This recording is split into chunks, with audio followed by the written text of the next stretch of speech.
Welcome to the channel. Today we're diving into an essential feature for Roblox users: how to view who follows you on the platform. Knowing your followers can be a fun way to connect with your community and understand who's interested in your gaming adventures.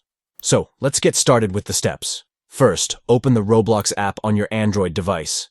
Once you're in the app, look towards the bottom right corner of your screen for the three dots, also known as the More icon. Give that a tap. Now, from the menu that appears, select Profile. This will take you to your personal profile page. Next, scroll down until you reach the Friends section. Here, you're getting closer to seeing your followers. To see all of your friends, tap See All, right next to the Friends section. Finally, select Followers.